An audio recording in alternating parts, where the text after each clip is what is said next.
Hey, welcome to Screaming at the Sky podcast. This is your host, Mick Carabeka. What's up with all the fights in the airplanes lately? You guys, I know you have seen this. We have got to get a handle on our drinking.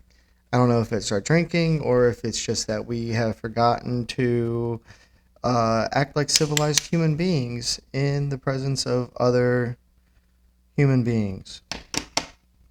We got a severe issue of people being so entitled to their own quote unquote personal space. You got people freaking the fuck out about, you know, somebody's leg touching you on the fucking flight. I saw this I saw this crazy video of this Karen getting getting fucking psychopath. And of course it was this fat white lady and she had a dispute with two black females, and all it seemed like she was trying to do was leave the plane. I don't know. There's no context in these videos. All you do is see the worst part of people, and everybody's going through it. Everybody's going through their fucking mental issues right now, and it's no excuse. You got to get your shit together, people. Don't be so fucking quick to snap at people, especially when she's just trying to get off the plane. All she's trying to do is get off the plane, and she starts screaming. She starts screaming her fucking head off. Like, and then of course she gets called out. They call her a Karen, and she's like, I'm not a Karen. Like, okay. You are. You are. But you are. And that's all there is to it. Sometimes a Karen will be a Karen. But, just quit it, man. Just quit it. I feel like we're a nation of adolescents in some sense. We're an adolescent nation. We're not as old as like England, you know.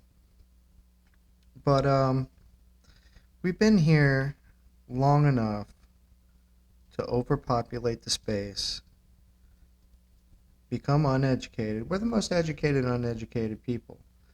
And I mean this by I think it's like 40 or 50% of my generation went to college and like they're dumb. You know, they're dumb irate people that get on fights on airplanes and fucking buses and fucking everything. Public utilities are you use these public utilities of transit, bus, planes, on whatever it is, and instantly you get the worst type of people. It's like it's like we revert straight to our animal instincts, and we get competitive about, this is my seat. This is my seat. Get out of my seat. Get out of my seat. Yeah. You come with somebody with that type of hostility. You can't just be like, "Excuse me, I believe that was my seat," and it's not a problem. But just gonna let you know that if they look at our tickets, they're probably gonna get pissed off because we're in the wrong seats. So if you would, you always divert it to somebody else being at blame for the issue. You know, people never take responsibility for their own actions. I know I don't. Why would you? It's more fun to divert it somewhere else. No, actually, I do. I take full responsibility in my actions because all of my actions are good. Like, I've never fucked anybody over, I swear. How do I do this? Honest engine. Are you allowed to do that anymore? You allowed to do this, honest engine? I believe so. I believe this. I don't know. Something like that is not allowed. You guys are wondering about this right here. This is Screaming at the Sky. Hashtag share that shit. Tag that shit wherever you guys do your socials. Anything funny, you tag it, I'll see it. That's what's up. We got crazy shit in the news, man. We got Ron DeSantis wanting to take voters out of voting. At least same day people that if you want to vote if you want to vote, but you can't like register on the same day. You got to register, and then there's like a period, which I don't know why. Like if you register, you register. That should be it. But if you're registered, then you should be able to vote. Like you can't vote if you're not registered. So you register and then you go and vote. It makes sense, right? It makes more sense than anything else. You wouldn't do it in opposite. I don't know what they're talking about. If you mail in, you have to put your driver's license number, which seems standard, but okay. I don't know what you had to do before if you just needed to like sign it, which like that doesn't really do a whole bunch of verifications. I used to sign my dad's signature all the time. My mom's too, which felt weird. Yeah. It was like a sense of cross dressing. You just sign her signature and you're like, yeah, that was kind of girly. But they don't want to teach anymore. They don't want to teach the students like systemic racism or like institutional racism. They for some reason they you can't tell somebody the effects of like Jim Crow era laws or like the effects of desegregation and you know um, you can't tell what happened after the riots in Ferguson. You can't tell people how in Tampa the super racist whites in Tampa were like, yeah, you get everything over here in this shitty lowland area of Tampa called Ybor City, but stay out of the rest of it. That's ours. I don't know why, but they just didn't want them intermingling with the Protestants. They didn't really feel like, especially in the, you know, they wanted to keep this area clean, if you know what I mean. You know, and Ybor City is still kind of crazy. It's fun. It's fun. They got cigars. They got bars. They got trannies walking on cars. Yeah.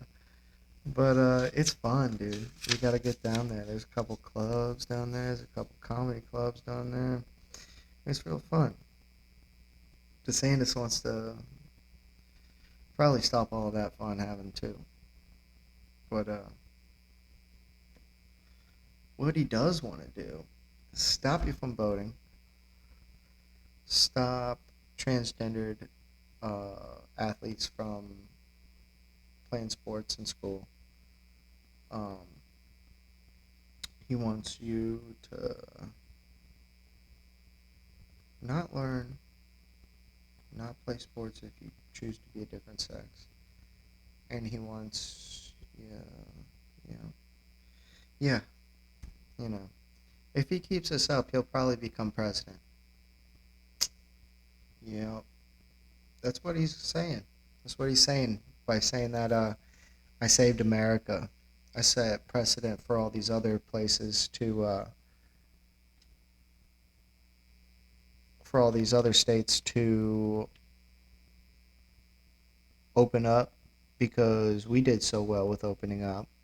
We didn't all die of COVID, which, like, there's science factors to that. I don't think that it was just like COVID didn't exist here. I think that it's sunnier here. that COVID doesn't exist in the air, open air places. Um, I don't see anybody with masks. Nobody masks up. Nobody's been wearing masks for 6 months. I haven't worn a mask in like a year. I'm double vaxxed. J&J, G&G. That's where I got my vax. I got the G&G vax. The G&G vax gets it done though, man. Y'all should get all that G&G vax you can. But the vitamin D, man. It's vitamin D. It's the sun. It's people getting healthier. It's COVID. COVID's cool now, man. It's here to stay. The variants are in like every state, So shout out to the variants. They're here to stay. You know. But everybody just needs to get vaxxed or take ivermectin or something like that. Let's see if this gets pulled for me saying that. But in the recent Joe Rogan interview with a doctor, says that ivermectin could be used as a preventative measure. So if everybody gets on like 2-3 week dose of ivermectin, supposedly there'd be no COVID. Which is really cool. I don't know why they'd keep that a secret, but it must not be true. If those good pharmaceutical companies and the good people over there at the FDA, push through these COVID vaccines, it makes sense not to look around and see what else will work. Um, but yeah, man, that'll be interesting to see what happens with that. If that's even a story after tomorrow, that was a pretty big one. On to other news, though, man, we had UFC over the weekend. We had a pretty not what's going on over here. We had a pretty boring fight over here. Volkov and Gon. Gon was pretty. He's moving, but he's like is a decision win, and heavyweight decision wins are pretty rough. Volkov has a hell of a chin. I don't know if Gon doesn't hit hard. He doesn't knock the fuck out of people. Doesn't hit like Ngannou. Ngannou puts people to sleep. But now everybody's pushing for the former. They used to be training partners, so I guess they're going to try to push some animosity. But they're really nice guys. I don't see there being any animosity. I think Ngannou just came over here because you make more money in America. You become a star in America. What's he going to do? Stay in France? Fuck that. I'm sure the food's better, but I mean, maybe not. Don't know. But that Francis Ngannou Derek Lewis fight pushed back till September, which is fine. I mean, I want Derek Lewis to be his best, so I don't know where you know, who was saying, hey, let's pump the brakes on this. Need a little bit more time. I don't know who said that or what it was for, but Derek Lewis with the back injury, Derek Lewis being, lazy, kind of. He'd say it himself, guys. I'm not throwing shade on that big man, but he might get the job done, dude. You know, he doesn't get put to sleep very often, and he puts people to sleep himself. So I think it's who's going to catch who. If they actually come together, be who catches who first. Same thing with the Conor McGregor Dustin Poirier thing. That fight's next weekend, the weekend after next, taking 4th of July weekend off. They're going to be back the 10th. That's going to be a good one. We got Dustin Poirier split it. Now they're 1-1. We got Conor McGregor. I don't really know what this does for him. If he wins, yeah, he's on top of the world again. Is he going to go and fight for the belt? I don't think that's going to work well. I think that Charles Oliveira fucks him up, and I don't think that Charles Oliveira is going to be a showman and wants to stand up with him. Even though he's rangier, but I believe he's a stronger dude. He's way better at jiu-jitsu. The clearest path for victories for anybody would be to take him down and dominate the ground game. You know, I mean, it takes more effort to stand up than it does to not. So make them tired. That's your key to victory. I can't wait. Sugar Sean O'Malley's going to be fighting. I cannot wait for that fight. He's going to fuck up Smolka. So best believe we cannot wait for that fight. But until then, I'll be around. You'll be hearing me. Remember, follow, click, like, subscribe. Thanks again.